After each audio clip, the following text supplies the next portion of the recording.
Welcome to BioBits and Bytes. Great to be here. Today we're taking a fascinating journey, really diving deep into our own brain cells.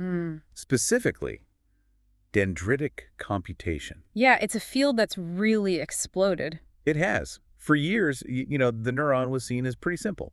Input, output. Done. Right, a basic relay. But the more we look, the more we see these individual neurons, especially their branches, the dendrites. They're incredibly sophisticated little processing hubs in themselves. Exactly. It's a fundamental shift, really, in how we view brain computation. So our mission today in this deep dive is to unpack some of that, look at the research, explore how these tiny structures work. Sounds good. It might be helpful, though, just to make sure we're all on the same page, to define a few key terms first, like neuron. Absolutely, yeah. Good idea. Lay the groundwork. Okay, so a neuron. It's basically the core signaling unit in the nervous system, a specialized cell built to transmit information. Right, the messenger. Sort of. And it has parts. You've got the dendrites, these branching bits that mostly receive signals from other neurons. Okay, the receivers. And often on those dendrites, you find dendritic spines, tiny little bumps, really specialized connection points. Spines, okay. Then there's the soma, that's the cell body, got the nucleus, all the main machinery. The control center. You could say that. Wow. And finally, the axon. That's the long part, shooting off, transmitting signals away from the soma to the next neuron. Got it. Dendrites receive, soma processes, axon sends. In a simplified view, yes. And a crucial point, they don't actually touch. There's a gap. The synapse. Exactly, the synapse. So the signal zips down the axon, crosses that synaptic gap, and gets picked up by a dendrite, or maybe a spine, of the next neuron. Okay, so it's this massive web of connections. Dendrites are the listening posts, essentially. But are they just passive listeners, just funneling stuff in? Yeah, that's the big question, isn't it? The classic view. Pretty much passive, like simple wires carrying current towards the soma. Just conductors. Right. But we now know, even when they're being passive, they're doing some basic computation. Okay. Even passively, how? Well, think of passive dendrites like leaky electrical cables. If you inject a fluctuating signal, say, from a synapse into one point, it's strongest right there, locally. But as it travels down the dendrite towards the soma, This fades out. it weakens, attenuation. And interestingly, the faster fluctuations, the high-frequency parts of the signal, they fade out more than the slower ones. So the dendrite itself acts like a filter, smoothing things out. Exactly. Even without any fancy active stuff, the physical structure filters the signal. It shapes what arrives at the soma. Interesting. Sort of like turning down the treble on an amplifier. Yeah, that's not a bad analogy. Okay, so passive filtering is one thing, but I get the sense that's just scratching the surface. The real computational power comes from their active properties, right? Precisely. Now we get into active computations. This is where dendrites become much more dynamic players. Okay, bring it on. The key idea here is dendritic excitability. Dendrites aren't just passive cables. They can generate their own electrical signals. How? They have voltage-gated ion channels studded in their membranes. Could you maybe define those for us? Sure, so voltage-gated ion channels are like tiny molecular gates or pores in the cell membrane.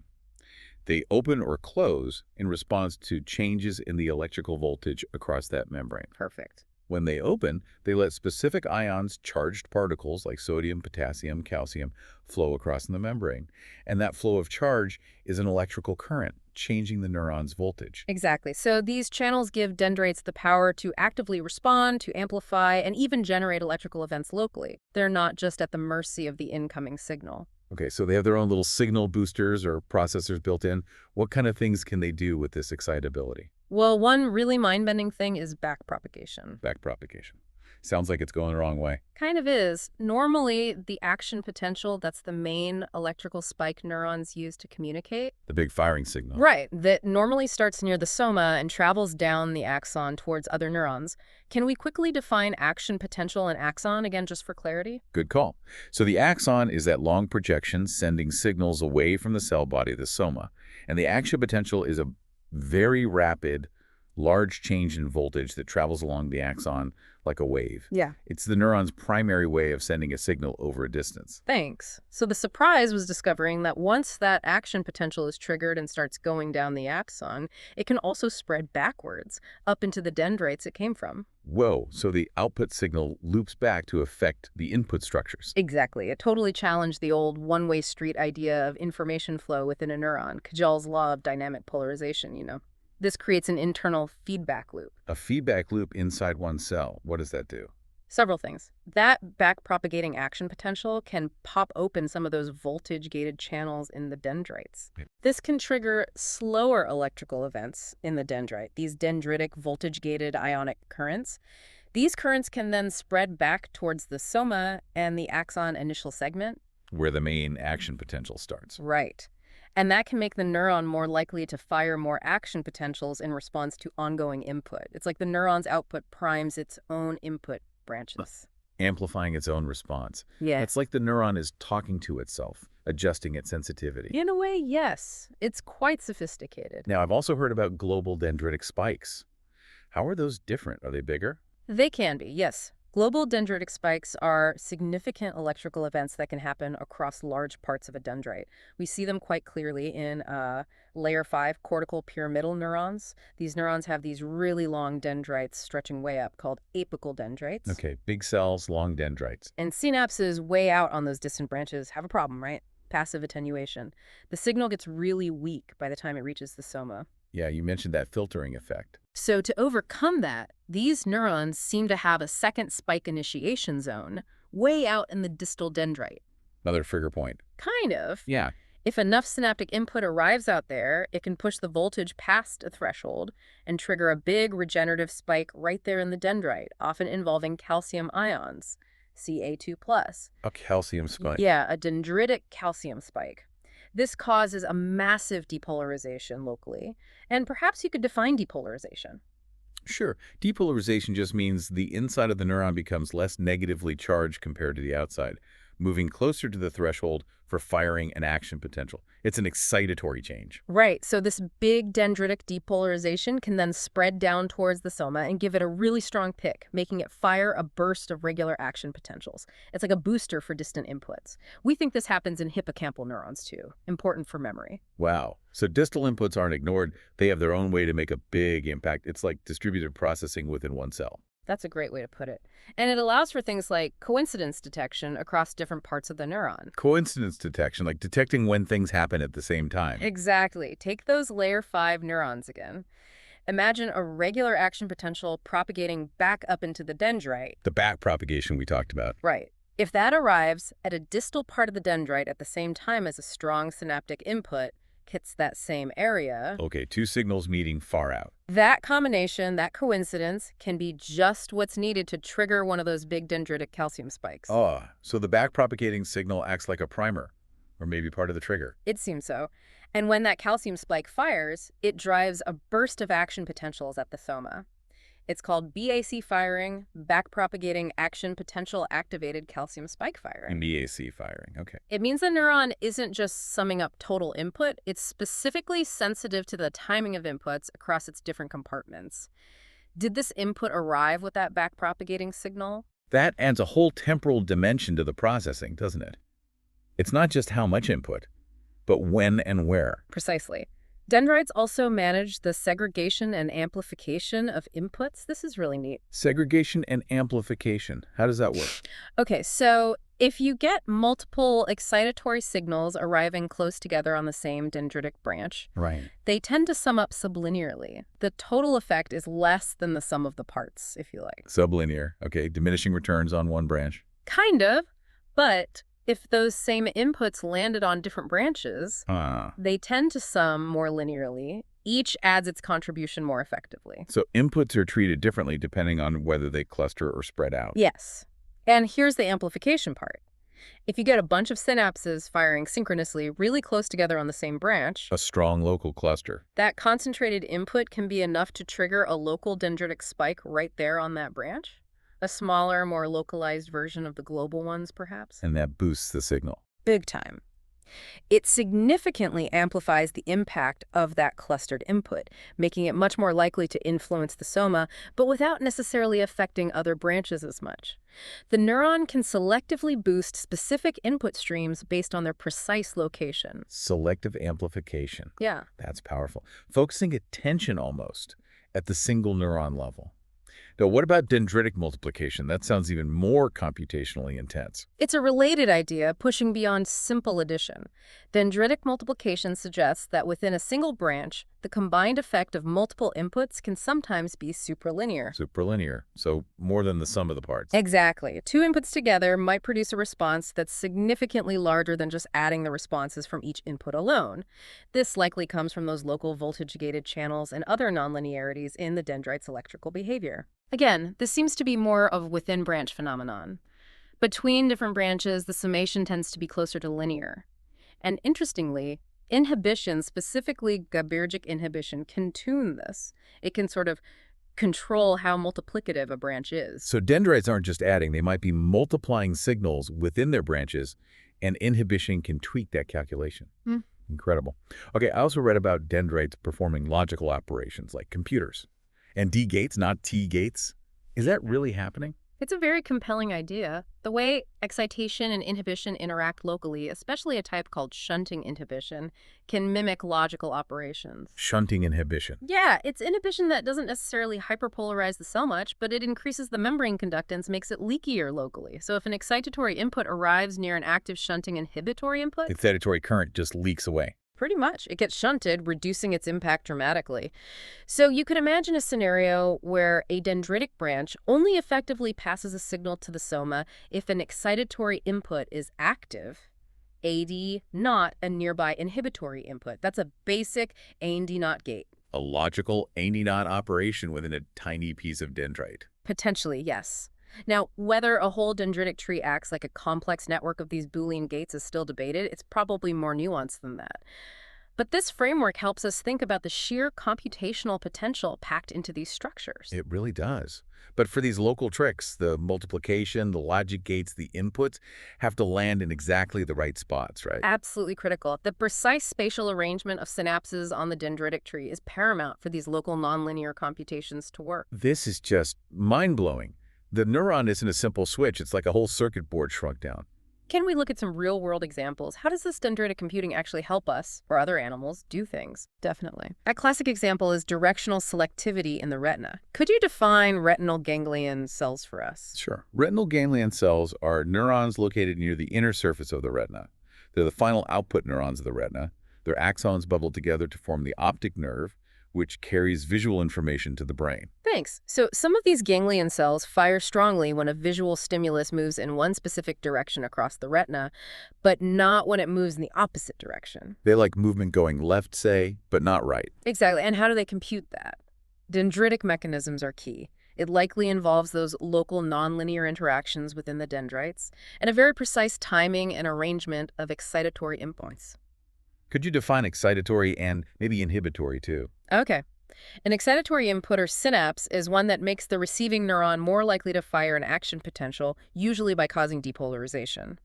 An inhibitory input does the opposite. It makes the neuron less likely to fire, often by hyperpolarizing it or through that shunting mechanism we discussed. Perfect. So in these direction-selective cells, the interplay between precisely timed excitatory and inhibitory inputs onto specific parts of the dendrite seems to be crucial. There are other neurons involved too, like starburst amacrine cells, which provide directionally tuned inhibition. Simple passive filtering models just can't fully explain how sharp this selectivity is. So the dendrites in our retinas are literally calculating the direction of movement using these complex local interactions. Amazing. What else? Think about hearing. Coincidence detection in auditory neurons. Barn owls are famous for this. Ah, pinpointing mice in the dark. Exactly. They locate sound sources with incredible accuracy. To do this, neurons in their brainstem have to detect minuscule time differences. We're talking microseconds between when a sound hits the left ear versus the right ear. Microseconds. That's insanely fast. It is. And the specific structure of the dendrites in these auditory neurons, their length, their branching patterns, their electrical properties, they are exquisitely tuned to perform this ultra-precise coincidence detection. The dendrites effectively measure those tiny time lags. Wow. The physical shape of the dendrite, enables the computation. What about slower processes? Anything related to, say, memory? Well, dendrites are also involved in temporal integration over longer timescales. They can sum up inputs arriving over seconds, maybe longer. This ability to integrate over time is thought to contribute to things like working memory, holding information online for brief periods. So they handle the lightning fast and the more sustained integration. Very versatile. Any examples from, like, insect vision? I know they do some cool stuff. Oh, absolutely. In the fly visual system, you have these large neurons called horizontally sensitive tangential cells. Their vast dendritic trees seem to perform convolution. You want to define convolution? Okay, let's see. Convolution is a mathematical operation used a lot in image processing. It involves sliding a filter or kernel over an image to produce a new image. It can be used for blurring, sharpening, edge detection, basically modifying the image based on local pixel neighborhoods. Right. So these fly neurons, through the biophysics of their interconnected dendrites, essentially perform this kind of image processing operation, like smoothing the visual input. A fly neuron doing image convolution. Yeah. And in locusts, there are these looming sensitive neurons, the LGMD neurons. They're specialized to detect objects approaching on a collision course. Collision alert. Pretty much. Their specific dendritic structure, receiving separate excitatory and inhibitory inputs onto different regions, allows them to perform a computation that's effectively like multiplying signals related to the object's angular size and velocity, a key calculation for detecting looming objects. Multiplication again. It seems like a core dendritic operation. Okay, let's zoom right in now. We mentioned dendritic spines earlier. These tiny bumps, they seem crucial. They really are central to the story, especially when we talk about learning and plasticity. Let's get a definition for dendritic spines and maybe excitatory synapses again. Okay. Dendritic spines are those small protrusions, often mushroom-shaped, sticking out from dendrites. And excitatory synapses are the junctions where one neuron releases neurotransmitters that make the next neuron more likely to fire. And most of these excitatory synapses in the cortex land on dendritic spines. Exactly. They're tiny fractions of a micrometer, but incredibly numerous. A single pyramidal neuron might have tens of thousands of them. Tens of thousands. And they're not just static connection points. Far from it. This is where it gets really exciting for memory research. The leading hypothesis is that spines are directly involved in memory storage. How? Because they can change. Studies show spines can rapidly change their shape, grow larger, shrink, even appear or disappear entirely in response to patterns of neural activity, especially during learning. The physical structure changes when we learn. It appears so. And if you experimentally block these changes, you often impair memory formation. It suggests the structure is part of the memory trace. Wow. So what's going on inside these tiny spines? It's a complex little biochemical compartment. The narrow neck connecting the spine head to the dendrite restricts the movement of molecules. Calcium is a really key player here. Calcium again? Yep. Synaptic activity lets calcium rush into the spine head. This calcium signal then activates all sorts of enzymes and signaling pathways within the spine that can strengthen or weaken that specific synapse and modify the spine's structure. And this relates to LTP and LTD, right? Synaptic plasticity. Exactly. Could you define synaptic plasticity, LTP, and LTD? Right. Synaptic plasticity is the ability of synapses to change their strength over time. Long-term potentiation, LTP, is a long-lasting increase in synaptic strength, often triggered by high-frequency stimulation. Long-term depression, LTD, is the opposite, a long-lasting decrease in synaptic strength, often triggered by low-frequency stimulation. Perfect. So LTP is often associated with spines getting larger, more stable, maybe even new spines forming. LTD can involve spines shrinking or even being eliminated. Learning and memory seem to involve this dynamic dance of LTP and LTD, constantly remodeling connections in spine structures. We can actually see this happening. Yes. Using advanced microscopy in living animals, researchers can watch spines appear, disappear, and change size on dendrites as an animal learns a new motor skill, for example. It's direct evidence of structural plasticity during learning.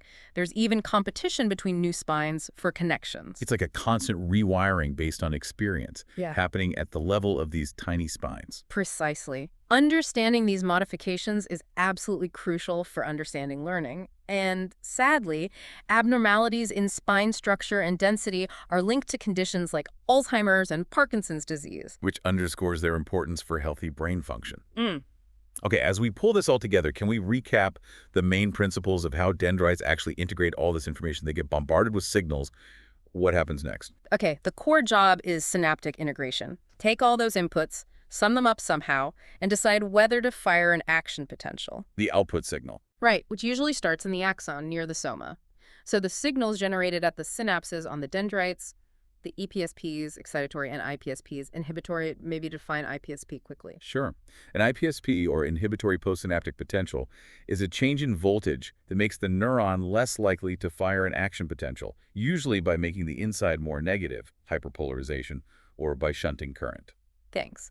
So these EPSPs and IPSPs have to travel from their origin on the dendrite to that spike trigger zone near the soma. And that journey isn't straightforward, as we've discussed. Not at all. The dendritic morphology, its shape and branching, and its passive cable properties, resistance, capacitance, cause attenuation. Signals weaken with distance. Especially fast signals? Right, brief PSPs attenuate more than sustained ones because of membrane capacitance, and summation isn't simple addition. It depends nonlinearly on timing and location. And that membrane time constant you mentioned. Right, no, the product of membrane resistance and capacitance. It sets the time window for temporal summation, how close together inputs need to arrive to add up effectively. This varies a lot between neuron types. And the location matters hugely, especially for inhibition. Critically, shunting inhibition right next to an excitatory synapse can veto that excitation very effectively. Inhibition further out on the dendrite might selectively control inputs arriving in that distal region without affecting proximal ones as much. Spatial control. Absolutely. And then, layered on top of all this passive stuff, are the active properties, those voltage-gated channels. The dendritic spikes, the local amplification. Exactly. Dendritic sodium spikes, calcium spikes. They actively boost or process signals locally. Sometimes they trigger a full action potential at the soma. Sometimes they remain more localized, contributing to the sub-threshold computation. So it really reinforces that idea of the neuron as a multi-layered network. Branches doing local sums, multiplications, logic. Before it all converges towards the soma and the axon.